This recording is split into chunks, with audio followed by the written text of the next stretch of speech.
माँ की मौत, बेटे की पिटाई, जीएमसीएच बना डर का अड्डा। फाइलों में दबा दी जाएगी एफआईआर, न्याय का इंतजार। बेतिया के गवर्नमेंट मेडिकल कॉलेज अस्पताल जीएमसीएच में इलाज के नाम पर हो रही गुंडागर्दी ने अब इंसानियत की सारी हदें पार कर दी है। जिस अस्पताल को मरीजों की जान बचाने का केंद्र होना चाहिए था, वही अस्पताल आज पीड़ितों के लिए डर और दहशत का केंद्र बनता जा रहा है। जेएमसीएच में जूनियर डॉक्टरों और इंटर्न छात्रों की दबंगई का एक और सनसनीखेज मामला 21 जनवरी को सामने आया था, जिसमें पीड़ित विशाल राज ने नगर थाना में प्राथमिकी दर्ज कराकर पूरे सिस्टम को कटघरे में खड़ा कर दिया है। पीड़ित विशाल राज ने अपने आवेदन में बताया कि 21 जनवरी 2026 को वह अपनी मां सुशीला देवी को गंभीर हालत में जीएमसीएच लेकर पहुंचे थे।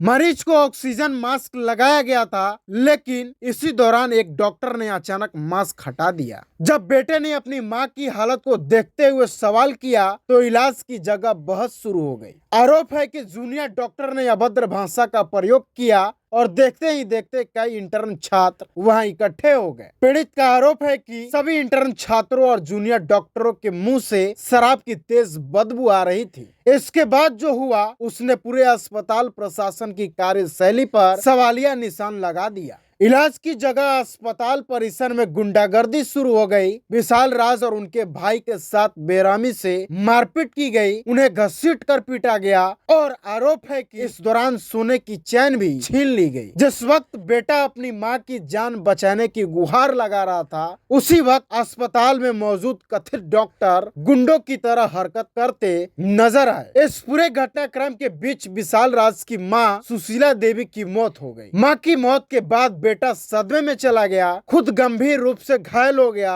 और मानसिक रूप से टूट चुका था। पीड़ित का कहना है कि मां के अंतिम संस्कार के बाद ही वह हिम्मत जुटाकर थाना पहुंचा। इसी वजह से प्राथमिकी दर्ज कराने में देरी हुई। लेकिन सवाल यह है कि क्या इंसाफ मांगने में हुई देरी अपराध को छोटा कर देती है? इस मामले पर पहले ही बेतिया सांसद डॉक्टर संजय जायसवाल का बयान सामने आ चुका है, जिसमें उन्होंने साफ कहा था कि अगर पीड़ित प्राथमिकी दर्ज कराता है तो कार्रवाई होगी और यह घटना बेहद दुर्भाग्यपूर्ण है। सांसद ने इस मामले में क्या कुछ कहा था, सुनिए। सब संज्ञान में मारपीट हो रहा है। बहुत ही दुर्भाग्यपूर्ण स्थिति है। सभी को अच्छे से रखना चाहिए और जो भी इस तरह का कर रहे हैं वो लिखित अगर मरीज एफआईआर करेगा, निश्चित तौर पे कार्रवाई होगी। इस मामले में जिला अधिकारी ने क्या कुछ कहा था, वो भी सुनाते हैं।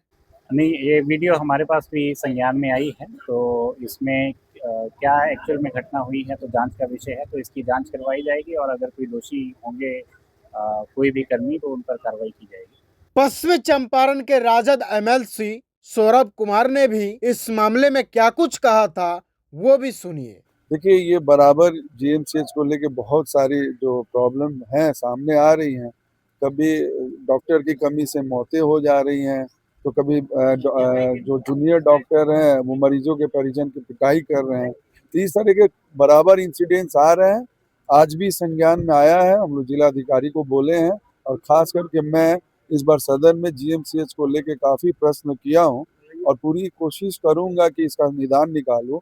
और ये अभी तो जो भी प्रभारी बने हैं, खास हमारे पश्चिमी चंपारण के मंत्री जो प्रभारी मंत्री बने हैं वो स्वास्थ्य मंत्री हैं, तब हम जरूर उम्मीद लगाएंगे कि अब स्वास्थ्य मंत्री हैं और प्रभारी मंत्री भी हैं, तो अब शायद स्थिति सुधरे। तो इस स्थिति को हम उनके सामने रखेंगे और पूरी कोशिश करेंगे कि इसमें सुधार की जाए। लेकिन अब देखना यह है कि आखिर कब तक कार्रवाई होती है। सबसे बड़ा सवाल यह है कि आखिर जीएमसीएच में जूनियर डॉक्टरों और इंटर्न छात्रों की गुंडागर्दी पर लगाम क्यों नहीं लग रही? आए दिन मरीजों के परिजनों के साथ मारपीट की खबरें सामने आती है, वीडियो वायरल होते हैं, बयान दिए जाते हैं, जांच के आदेश होते हैं, लेकिन कार्रवाई के नाम पर सन्नाटा छा जाता है। क्या जीएमसीएच कानून से ऊपर है? क्या सफेद कोट पहनते ही गुंडागर्दी करने का लाइसेंस मिल जाता है? अब हालात ऐसे बनते जा रहे हैं कि जिला प्रशासन, अस्पताल प्रशासन और पुलिस प्रशासन तीनों की भूमिका पर गंभीर सवाल उठ रहे हैं। जानकारों का कहना है कि यह प्राथमिकी भी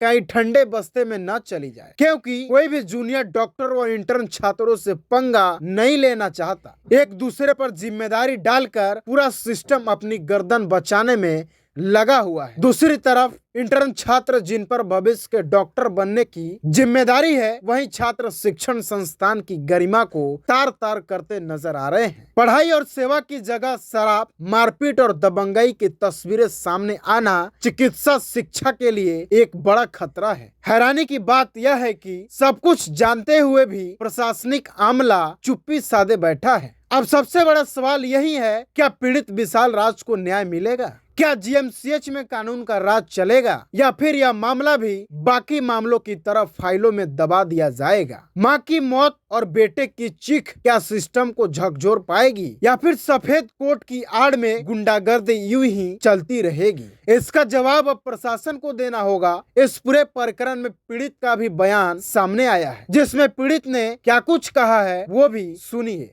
ये बेतिया जीएमसीएच का जो हमारे साथ मारपीट हुई थी, 50-60 जो जूनियर डॉक्टर थे, इंटर्नशिप के डॉक्टर थे, तो यही मामला है। तो इस मामले में हमने एफआईआर दर्ज करा दिया है और यहाँ के जो हमारे सांसद जी हैं, संजय जायसवाल जी और एमएलसी सौरभ कुमार, बोले थे एफआईआर दर्ज करने पे हम आपका सपोर्ट करेंगे, उन पर कार्रवाई करने की पूरी कोशिश करेंगे। तो हमें उम्मीद है जो भी आरोपी है उनको सीसीटीवी के माध्यम से पहचाना जाएगा, उनका नाम क्या है, कौन डॉक्टर हैं वो, और उन्हें खोज कर प्रशासन उन पर काम करेगी। और हमारे जो एसपी साहब हैं, वायरल वीडियो पे बहुत कार्य करते हैं। जो भी आरोपी होते हैं, जो भी क्राइम करते हैं, वायरल वीडियो पे वो अच्छा एक्शन लेते हैं।